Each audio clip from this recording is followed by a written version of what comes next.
Hi, this is the first in a three-part series on SURFSKI safety.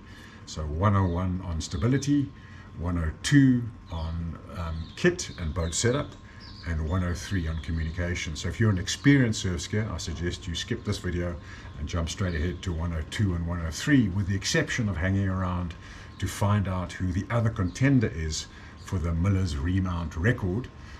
If you're a fan of popular SURFSKI videos, then you've met that guy before, and you can jump straight to that section by just following the chapters below.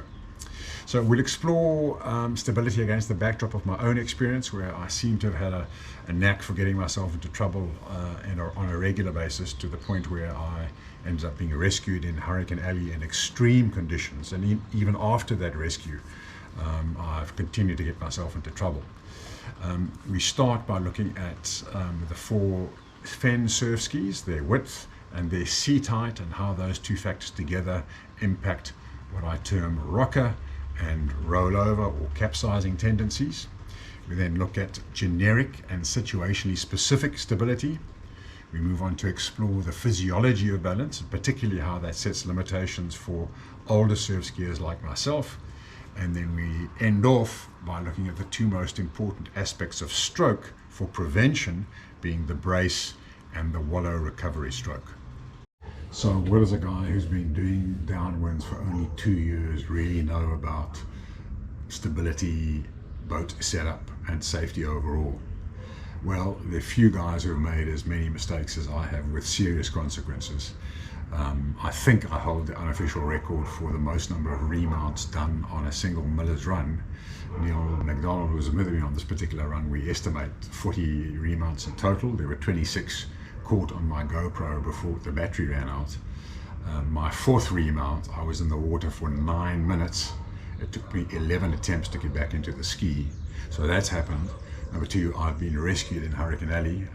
Well, I wasn't rescued. My life was saved by the actions of Zach, by the NSRI, and by a young guy on the coast at Smitswinkel, who saw my rotating ski and actually put in a call to the NSRI. So I'm a slow learner, and even subsequent to these issues, I got myself into. I need to interrupt this video to let you know that there's another contender for the Miller's Remount record, being Jerry. On his first Miller's ever, I don't know if it was 10 or 20 years ago, he stopped counting at remount number 52 when his rudder cable snapped. Anyhow, I contacted the Guinness Book of Records, submitted both our applications, but Jerry, bad news for you. The constitution of the Guinness Book of Records has recently been amended to take account of all of the changes in society. So they call it the woke revision, and regrettably they have to inform you that they cannot accept your application due to the fact that your attire at the time that you attempted this record was contrary to the woke provision. So hard luck, Jerry. The fact that you did it in a Speedo means it doesn't count. By the way, viewers, Jerry's asked me to let you know that he looks just as appealing today in his Speedo as he did 20 years ago. This video is from Zach and Jerry's channel. Please, you must subscribe to them. The link is below for the wildest, wackiest, biggest, best SURFSKI videos ever. We'll now explore the factors impacting stability and body balance. So as far as the ski is concerned, every aspect of ski design impacts balance, but the two most important ones, the ones with the greatest leverage as far as stability is concerned, are of course width and seat height. And then you've got the body you've got. I happen to be 6'1", just shy of 80 kilograms, but very skinny legs, lean build. So relatively speaking, I'm quite top heavy. I like to think that's part of the reason why I've struggled so much to become stable. And so the history of my progression was I started off in a bluefin, did my first 6 months of downwinds in that, and then skipped a stage, past the XTS and straight into the swordfish. Thought I was okay, did my 28th and 29th Millers in the Saudi, 15 knots, didn't fall out. I wasn't particularly stable, but didn't fall out. Then I had big trouble on my 30th Millers. That's when Neil McDonald was with me. It took us 35 minutes longer than normal, 88 minutes in total, somewhere between 40 and 50 remounts. In my fourth swim, I was in the water for 9 minutes, and it took me 11 attempts to get back into the ski. I then decided I wasn't going to do any more Millers until such time as I sorted out balance in the Saudi, and I paddled for 10 consecutive days thinking that I'd improve my balance over that time. Of course, it takes much longer, months, if not years, to improve your balance system. 31st Millers was a reverse Biffles, predicted to be 15 knots, and that's when I encountered 40 knots offshore, and then Hurricane Alley came across something that I didn't know existed, haystacks and pyramids, which we'll explore in a later video when I look at the learnings from my rescue, and I was completely undone. So my mate said, oh, they're not going to paddle me any longer unless I get something more stable, and that's when I bought my XDS, which, unbeknown to me, has a seat height of 2 centimeters greater than the swordfish, and for me that was a godsend, because it really helped me train my balance system. So a little bit about our physiological balance system. So it's a wondrous feature of creation, comprising 2 systems, the first being the 3 canals that we have in our inner ear that are filled with fluid. There are little hairs there as well, plus otolith crystals.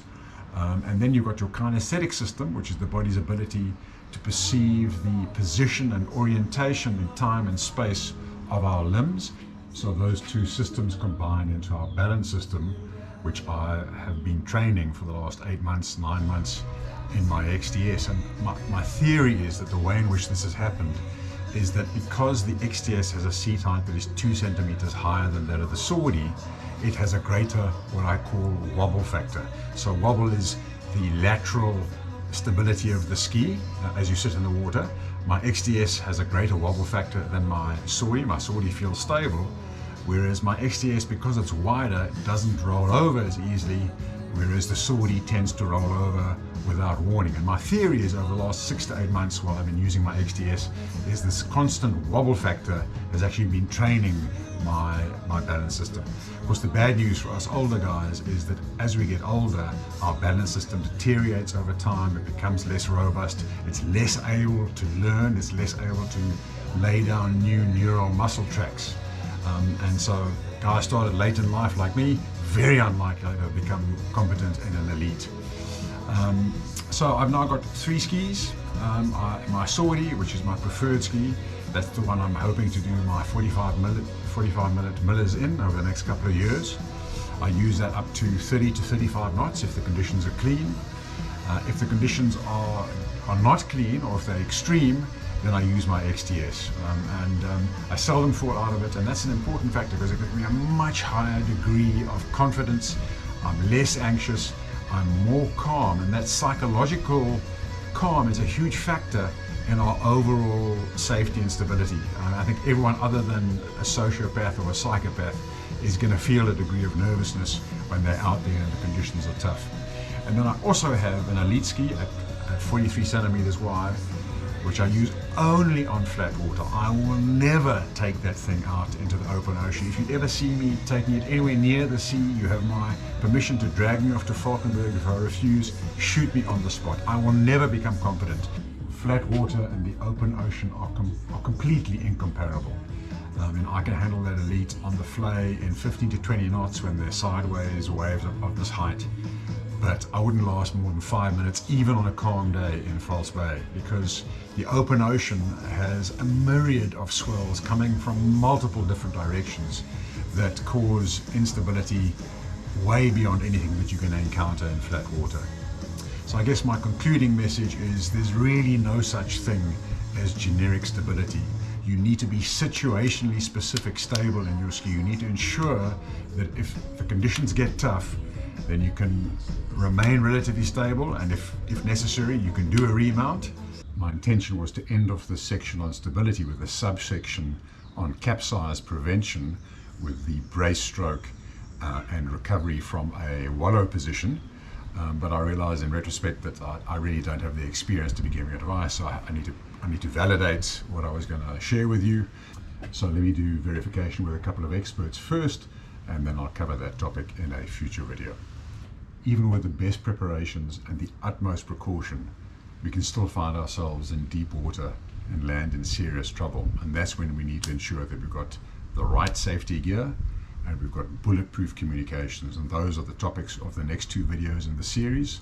See you next time, but please do remember to hit the subscribe button, with the proceeds going to the NSRI in the 3 stations in False Bay.